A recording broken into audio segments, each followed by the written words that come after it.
Okay, there's no sound in these old films, so I'm going to go ahead and do a commentary. I'm just really doing a commentary for these movies, just so there's a record of why they exist, what they are and stuff, in case anyone finds these in 300 years from now on this DVD. And now we have The Lost Land. So after having some success with that stop-motion animation in the Shrinking Potion, I launched my big dinosaur epic. You'll see later that all of my clay creatures are completely gray, because by then all the clay mixed together, whereas here it's kind of awful looking because they're all different colors, arms, legs. And of course I had to have a happy ending. I'm only 13 when I made this. I can't have the dinosaur die, so at the end of this he gets back up and he's apparently just fine, even though he just had his neck bit. This is probably 1979, I believe, when I first started making films. I got interested in this sort of Bewitched stuff, you know, where you're disappearing stuff, and yeah, Bewitched was the first example I ever figured out how they did the special effects with the genie and all that. And I Dream of Jeannie and stuff like that. You can see me lift up a little right there because I realized at the last minute that I need to be up for the chair to be taken away. The Creature from Venus. Another little stop-motion short. Interestingly enough, it's a little bit reminiscent of the World Trade Center, these two buildings.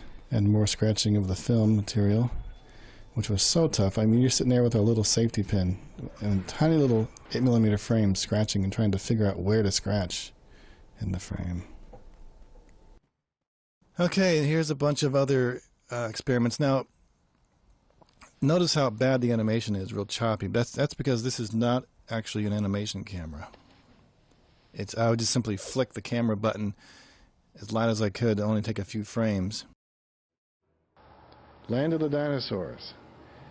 Okay, this is where I first started trying to do animation outside, and you get a lot of problems, as you can see, and the clouds go off and on, covering up the sun, makes it look horrible. So this is all really bad. It's a Godzilla body with a red T-Rex head. And unfortunately I filmed this in the backyard of Mary Drive, and the clouds going in and out of the sun is what makes it look so flashy. It's the first and last time I ever did animation like this outside. Now you can see my legs, or someone's legs, coming in there every so often. And this other little creature I had, six-legged thing. And I should have just left this Godzilla with a Godzilla head. It looks ridiculous with a red head, doesn't it? So of course I'm doing the animation while my mom was doing the camera flicking.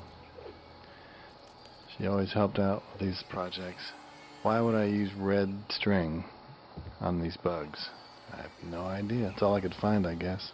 Yeah, I was definitely much better off with clay.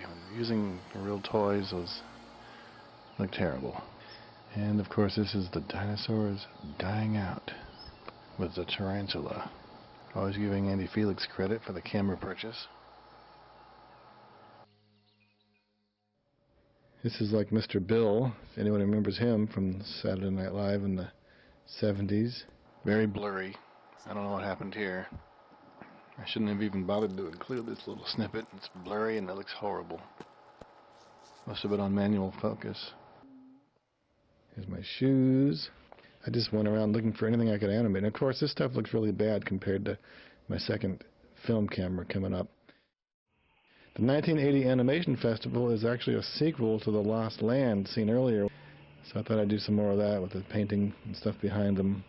Not as good as the first one.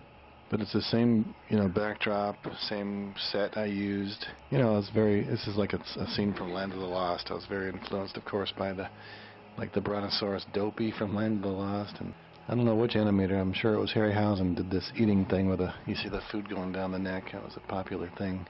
I really hate this white dinosaur.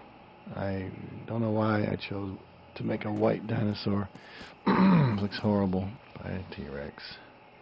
Albino. This is actually one of Andy's favorite things I ever did, having this little creature just disappear into the stove. It's kind of a cool idea. I know I've got that idea from somewhere. Almost all these experiments were copied from something I'd seen elsewhere. Sesame Street or something like that.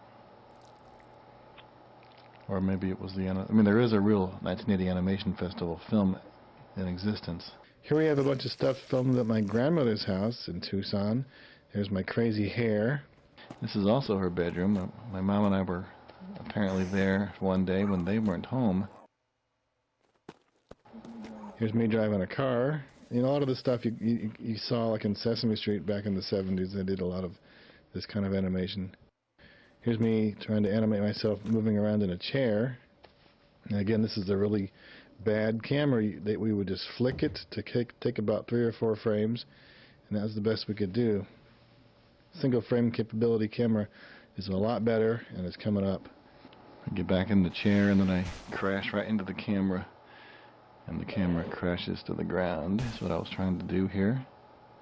It's my grandmother's bedroom on Sylvain Street on east side of Tucson. Here's me eating my lunch. That was a fun little thing. I really did eat it too. Apple? Yeah, that's fun stuff. Here's my idea of how they did the Wonder Woman effect, where she would spin and turn into Wonder Woman. Playing around with plates. We're back in the kitchen here on Mary Drive. Lived there from 70 to 80, 10 whole years.